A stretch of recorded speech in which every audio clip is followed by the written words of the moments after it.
Hello बच्चों, तो कैसे आप लोग? आई होप आप लोग अच्छे होंगे, मस्त होंगे, ज़बरदस्त होंगे। मैं अनस खान, आपका साइंस के टीचर, आपका स्वागत करता हूँ, वेलकम करता हूँ अपने प्यार से खूब सच्चे होंगे बैक बेंचर ट्यूशन हब पे। तो आज हम लेके आए एक और लेक्चर ऑफ लाइफ प्रोसेस और ये है आपका ट्रांसपोर्टेशन। हमने न्यूट्रिशन कर लिया, हमने रेस्पिरेशन कर लिया। आइए आज हम डिस्कस करेंगे किसका बेटा, ट्रांसपोर्टेशन का। और ट्रांसपोर्टेशन आपके लिए बहुत ज़्यादा क्या है, इंपॉर्टेंट है और ये एक और लाइफ प्रोसेस है। तो चलिए जल्दी से अपनी किताबें निकाल लीजिए, नोट करना स्टार्ट कर दिए। और हाँ, क्या चाहिए भैया? मोटिवेशन के साथ, डेडिकेशन के साथ एंड पैशन के साथ। और हाँ, एक और बात, एनर्जी एनर्जी एनर्जी बिल्कुल चाहिए भाई, चाहिए। ठीक है, तो हम बात करते हैं, एक मिनट रुक जाइए। तो हम बात करते हैं ट्रांसपोर्टेशन की। तो ट्रांसपोर्टेशन की बात करने के बाद हम बात करेंगे, देखो ट्रांसपोर्टेशन होता क्या है आपका। ट्रांसपोर्टेशन एक तरह का प्रोसेस होता है। देखो ट्रांसपोर्टेशन हम बात करेंगे अगर एक सिंपल लैंग्वेज में, तो ये होता है, ट्रांसपोर्टेशन होता है एक जगह से दूसरी जगह जाना। आपके बॉडी के अंदर कोई एक ऐसा सब्सटेंस है, कोई एक ऐसा लिक्विड है जो आपके बॉडी के थ्रू आउट क्या करता है, ट्रांसपोर्ट करता है। और वो कौन है बेटा आपका? वो है आपका ब्लड। तो ब्लड जो होता है ट्रांसपोर्टेशन का एक मेन सिस्टम होता है, जो कि क्या होता है, पूरी बॉडी में क्या करता है, मटेरियल्स को, जैसे ग्लूकोज हो गया, ऑक्सीजन हो गया, कार्बन डाइऑक्साइड हो गया, वाटर हो गया, न्यूट्रिशंस हो गए, सबको क्या करता है भैया, ट्रांसपोर्ट करता है। तो हम समझते हैं इसको, ठीक है, तो हम समझते हैं इसको बार बार। तो देखो बेटा, आपको जो ट्रांसपोर्टेशन है, यहाँ पे ट्रांसपोर्टेशन समझ में आ रहा होगा। ट्रांसपोर्टेशन है बेटा, वो 3 पार्ट में डिवाइडेड है आपका। वो कौन कौन से पार्ट है भैया, समझते हैं। वो पार्ट हैं आपके, पहला है आपका ब्लड, ठीक है, पहला है कौन सा भैया, पहला है आपका ब्लड, ठीक है। दूसरा है आपका ब्लड वेसल और तीसरा क्या है आपका हार्ट। भैया हार्ट बहुत ही इंपॉर्टेंट ऑर्गन है आपके बॉडी का। हार्ट जो होता है आपके ब्लड को पंप करता है और थ्रू आउट द ब्लड आपका body, through out the blood जो होता है through out the body move करता है। बात समझ में आ रहा है? तो आइए समझते हैं, ठीक है। तो हमने ये समझा कि ब्लड जो होता है आपका, ये ब्लड है, ये 4 पार्ट में डिवाइडेड है। ब्लड किस किस में डिवाइड होता है भैया, बात कर लेते हैं। ब्लड जो होता है आपका वो डिवाइड होता है किसमें बेटा, आरबीसी पहला आ गया, दूसरा क्या आ गया, डब्ल्यूबीसी, तीसरा क्या आ गया, प्लेटलेट्स, और चौथा क्या आ गया, अब प्लाज्मा आ गया। अगर हम देखे जाए तो ये 3 क्या है भैया, ये सेल हैं, ई का है सेल है। और ये जो प्लाज्मा होता है, ये होता है इसका लिक्विड पार्ट। क्या होता है? लिक्विड पार्ट होता है, जिसमें आपके तीनों आरबीसी, डब्ल्यूबीसी एंड प्लेटलेट्स क्या होते हैं, सस्पेंडेड होते हैं, ठीक है। ब्लड वेसल्स की बात करते हैं। ब्लड वेसल एक तरह का क्या होता है, एक तरह का पाइप होता है, ये पाइप सिस्टम होता है, ठीक है। पाइप सिस्टम होता है जिसमें आपके ब्लड फ्लो करता है, जिसमें क्या करता है भैया, ब्लड क्या करता है, फ्लो करता है भैया, ब्लड क्या करता है, फ्लो। तो एक तरह के ड्रेनेज पाइप होते हैं, जैसे आपके घर में ड्रेनेज पाइप होते हैं, जो आपके घर की जितनी भी गंदगी है वो ले जाते हैं और कहाँ डाल देते हैं बेटा, सीवर में डाल देते हैं, नाले में डाल देते हैं। तो ऐसे क्या होता है कि थ्रू आउट द बॉडी आपके छोटे छोटे पाइप्स होते हैं, उन पाइप्स को क्या बोला जाता है बेटा, ब्लड वेसल्स। तो blood vessels are the pathway through which blood travels, ठीक है। और ये ब्लड वेसल जो है 3 पार्ट में फिर से डिवाइडेड है। पहला क्या है आपका आर्टरीज, दूसरा क्या है वेन्स, और तीसरा क्या है आपका कैपिलरीज। और चौथा जो आता है आपका ट्रांसपोर्टेशन में, वो आता है क्या बेटा, हार्ट आता है। तो अगर हम बात करेंगे तो जो सर्कुलेटरी सिस्टम है, इसे क्या कहते हैं, सर्कुलेटरी सिस्टम। सर्कुलेटरी का मतलब समझ में आ रहा है, सर्कुलेट करना। तो जो सर्कुलेटरी सिस्टम है वो 3 पार्ट में डिवाइडेड है, किसमें भैया, ब्लड में, ठीक है। दूसरा ब्लड वेसल्स में, blood vessels are the pipe through which आपका क्या होता है, थ्रू विच आपका ब्लड फ्लोज। और तीसरा जो मेन होता है, ये ऑर्गन होता है आपका बहुत इंपॉर्टेंट। ब्लड फिर से 3 पार्ट में डिवाइडेड है आपका, 4 पार्ट में आरबीसी, ये क्या आ गया, डब्ल्यूबीसी, और तीसरा क्या आ गया आपका, प्लेटलेट, कहा आ गया भैया, प्लेटलेट्स, कटलेट्स नहीं, प्लेटलेट्स। और चौथा जो होता है वो होता है प्लाज्मा। क्या होता है, प्लाज्मा, ठीक है। ब्लड वेसल फिर से आर्टरीज, वेन्स एंड कैपिलरीज। और हार्ट आगे जाके डिस्कस करेंगे, बहुत ही बढ़िया पार्ट है ये हार्ट आपका, ठीक है। तो हार्ट जो होता है, दिल लगाने के अलावा भी बहुत ही एक इंपॉर्टेंट क्रूशल रोल प्ले करता है आपको सर्वाइव करने में, ठीक है। और वो क्या होता है बेटा, ट्रांसपोर्टेशन में हेल्प करता है। चलिए आइए समझते हैं भैया, आगे बढ़ते हैं, ठीक है। आगे बढ़ गए सर, बिल्कुल बढ़ गए, ठीक है। अब हम बात करते हैं बेटा ब्लड की, ठीक है। यहाँ पे आपको ब्लड दिखाई दे रहा होगा, बिल्कुल दे रहा होगा, ठीक है।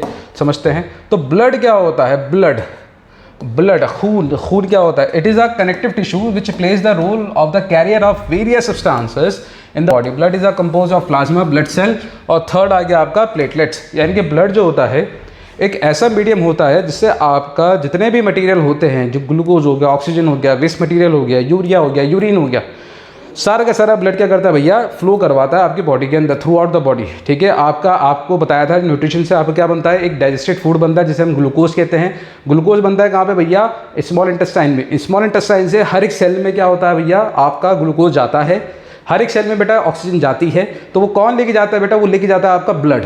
और ब्लड क्या एक तरह का टिश्यू है, कनेक्टिव टिश्यू है, जिसमें बहुत सारे क्या होते हैं, कंपोनेंट होते हैं, अलग अलग क्या होते हैं, सेल्स भी होते हैं, कंपोनेंट भी होते हैं। तो ब्लड में आपके 3 कंपोनेंट और प्लस क्या होता है, 3 सेल होते हैं, और प्लस क्या होता है आपका एक प्लाज्मा होता है, ठीक है। अच्छा और इसी में बात करते हैं ब्लड प्लाज्मा। तो blood plasma is a pale coloured liquid which is mostly composed of water. Blood plasma forms the matrix of the blood, ठीक है। ब्लड में फ्लूइडिटी जो प्रोवाइड करता है वो होता है आपका प्लाज्मा। प्लाज्मा 90% से भी ज़्यादा से आपका वाटर से बना हुआ होता है, और यही वजह है कि आपका ब्लड जो है लिक्विड स्टेट में और वो फ्लो कर जाता है इजीली। बात समझ में आ रही है। अब प्लाज्मा के अंदर क्या होता है, आपके ब्लड सेल्स प्रेजेंट होते हैं। 3 टाइप के ब्लड वेसल्स हैं आपके, सॉरी ब्लड सेल्स हैं आपके। पहले क्या आ गया, RBC, रेड ब्लड सेल्स, ठीक है। RBC जो होते हैं बेटा बहुत इंपॉर्टेंट होते हैं, ये रेड कलर के होते हैं due to the pigment, red pigment called haemoglobin. और हेमोग्लोबिन काम क्या करता है बेटा, आपकी बॉडी के अंदर ऑक्सीजन ट्रेवल कराता है। अगर किसी का हीमोग्लोबिन लेवल कम होता जा रहा है, यानी कि उसके अंदर ऑक्सीजन की कमी होती जा रही है, जिसकी वजह से क्या होता है, बॉडी के अंदर एक डिजीज़ आ जाती है जिसे बोलते हैं अनीमिया। और उससे क्या होता है कि बॉडी पेल येलो पड़नी स्टार्ट हो जाती है, ये फैटल वेरी सून, ठीक है, चक्कर आने स्टार्ट हो जाते हैं, गिरना स्टार्ट कर देते हो आप। तो वो जो होता है वो आपका हीमोग्लोबिन कम होने की वजह से होता है, जिसे हम बोलते हैं अनीमिया। बात समझ में आ रहा है, बिल्कुल आ रहा होगा।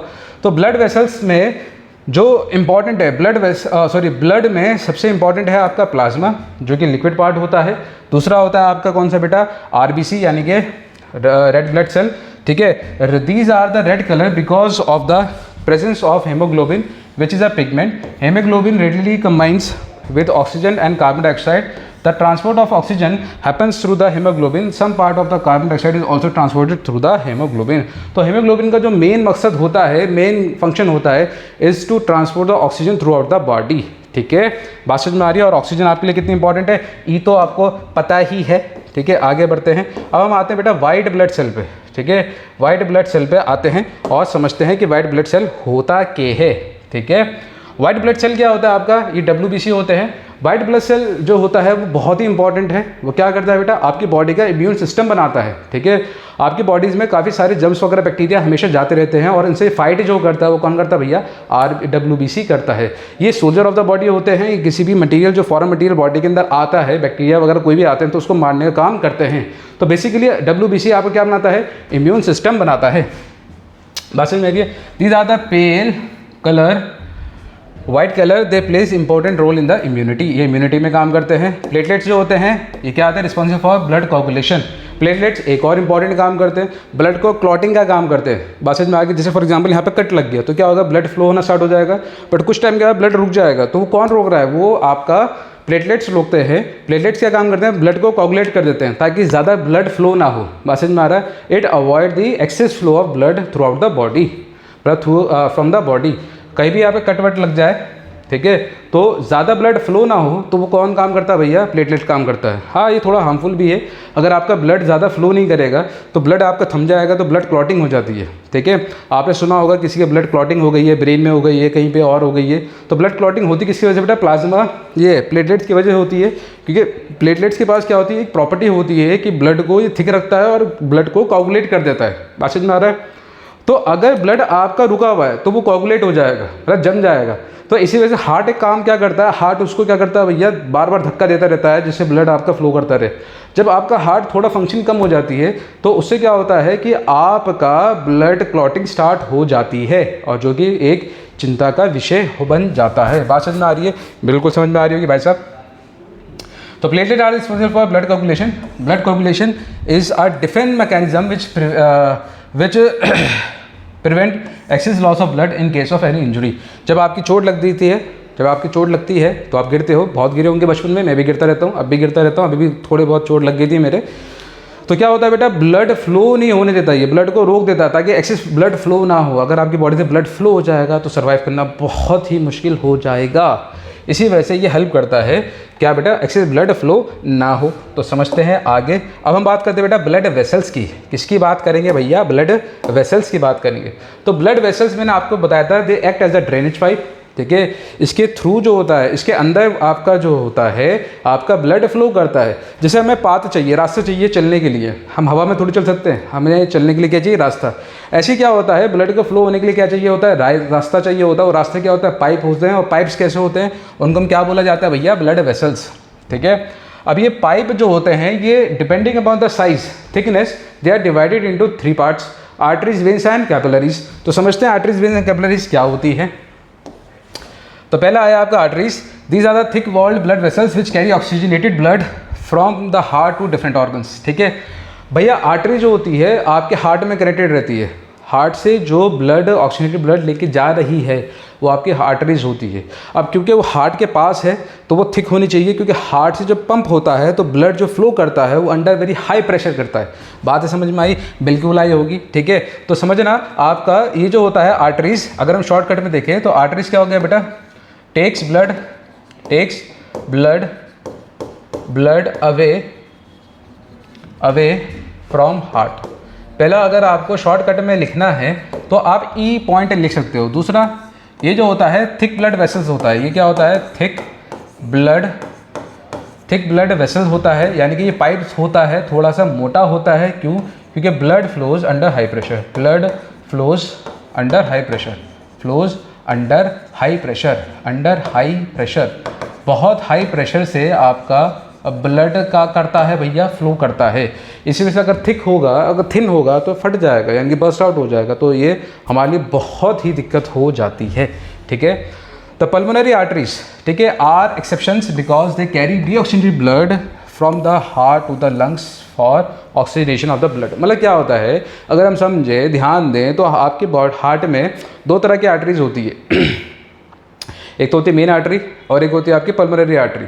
पल्मोनरी जो आर्टरी होती है, पल्मोनरी, ध्यान रखना, आगे जाके हार्ट को हम डिस्कस करेंगे तो वहाँ पे पल्मोनरी शब्द आएगा। पल्मोनरी आर्टरी क्या करती है बेटा, हार्ट से ब्लड लेके जाती है, डीऑक्सीजनेटेड ब्लड लेके जाती है। कहाँ पे भैया, आपका लंग्स में, क्योंकि लंग्स में ही ऑक्सीजन मिलता है आपको। सांस ले रहे हो तो कहाँ जा रहा है, लंग्स में, लंग्स से ही। और क्या करता है भैया, पल्मोनरी आर्टरी आपके ब्लड लेके जाती है लंग्स में, लंग्स के अंदर नहीं, लंग्स के पास लेके जाती है। बात समझ में आ रही है। तो वहाँ से क्या होता है, ऑक्सीजनेशन मिल जाती है, ठीक है। और जो आपका जो मेन आर्टरी होती है, अगर आप समझो हार्ट के पास 2 आर्टरी, पल्मोनरी जो डीऑक्सीजनेटेड ब्लड लेके जाती है कहाँ पे भैया, लंग्स में, और एक होता है आपका मेन आर्टरी जिसे ऑर्टा भी बोलते हैं। और वो ऑर्टा क्या काम करता है भैया, हार्ट से ब्लड लेके जाता है, हार्ट से, फिर से ध्यान देना, हार्ट से ब्लड लेके जाता है। कैसा ब्लड, ऑक्सीजनेटेड ब्लड लेके जाता है। कहाँ पे बेटा, बॉडी सेल में, फॉर द रेस्पिरेशन। तो आपको ये चीज़ समझनी पड़ेगी, ठीक है। तो आर्टरी समझ में आया, बिल्कुल समझ में आएगा। तो आर्टरीज क्या करती है भैया, ब्लड को लेके जाती है हार्ट से दूर। दूसरा क्या करता है, ये थिक ब्लड वेसल्स होती हैं because blood flows under very high pressure. ये चीज़ ध्यान रखना, ये थिक होती है, ये आप यहाँ पे नोट कर लीजिएगा। आगे बढ़ते हैं हम किस पे बेटा, वेन्स पे बढ़ते हैं। तो वेन्स क्या होता है आपका, स्क्रीनशॉट ले लीजिएगा, ठीक है, वीडियो पॉज करके, ठीक है भाई साहब। बिल्कुल सर, बिल्कुल, आप चिंता मत कीजिए, आप आगे बढ़िए, हम आपके साथ हैं, बिल्कुल साथ चाहिए आपका, ठीक है। तो वेन्स क्या होती है, ये एक और क्या होती है, ब्लड वेसल्स होती है। ब्लड वेसल्स क्या होती है, पाइप होती है। बट ये जो ब्लड वेसल्स होती हैं ये थिन ब्लड वेसल्स होती हैं। ये क्या होती हैं, thin blood vessels, thin blood vessels होती हैं, थिन ब्लड वेसल्स होती हैं अगर हम देखेंगे तो, ठीक है।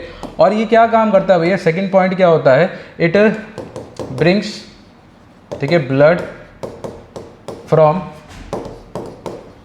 Cell to body, from cell to, हर एक सेल से ये क्या लेके आता है भैया, ब्लड लेके आता है, ठीक है। Bring blood from cell to, ठीक है, फ्रॉम सेल टू आपका हार्ट, ठीक है, आपका हार्ट में लेके आता है। बात समझ में आ रहा है।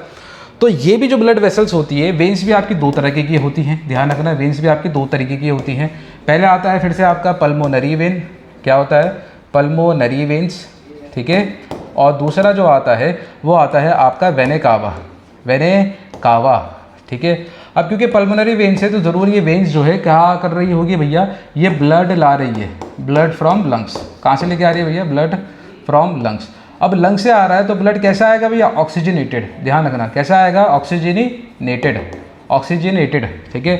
वेने कावा क्या करता है, ब्लड लेके आता है, ब्लड कहाँ से लेके आता है बेटा, बॉडी सेल से, कहाँ से, बॉडी सेल से लेके आता है। और कैसा होता है, डीऑक्सीजनेटेड ब्लड। क्यों, कि भैया सारा का सारा जो ब्लड होता है ब्लड के अंदर जो ऑक्सीजन होता है वो कौन यूज़ कर लेता है भैया, सेल यूज़ कर लेता है फॉर द रेस्पिरेशन प्रोसेस। बात समझ में आ रहा है? तो मुझे ये समझ में आया क्विकली अगर हम रिवाइज करेंगे तो आर्टरीज क्या होती है, ये थिक ब्लड वेसल्स होती है जो हार्ट से ब्लड लेके जाती है। एक आर्टरी जो होती है वो ऑक्सीजनेटेड ब्लड लेके जाती है और दूसरी आर्टरी क्या करती है बेटा, डीऑक्सीजनेटेड ब्लड लेके जाती है। जो ऑक्सीजनेटेड ब्लड लेके जाती है बॉडी सेल तक जाता है वो ब्लड आपका, जो डीऑक्सीजनेटेड ब्लड लेके जाती है वो कहाँ लेके जाती है बेटा, लंग्स में, ताकि ऑक्सीजन मिल जाए। और जब उसको ऑक्सीजन मिल जाता है तो वेने कावा जो आपका पल्मोनरी वेन है वो ब्लड वापस से कहाँ पे ले आता है भैया, आपका हार्ट में ले आता है। हार्ट में थ्रू आउट चलता रहता है, जितनी टाइम हार्ट बीट करता रहता है उतना टाइम वो ब्लड को डालता रहता है और ब्लड पंप होता रहता है। बात समझ में आ रही है?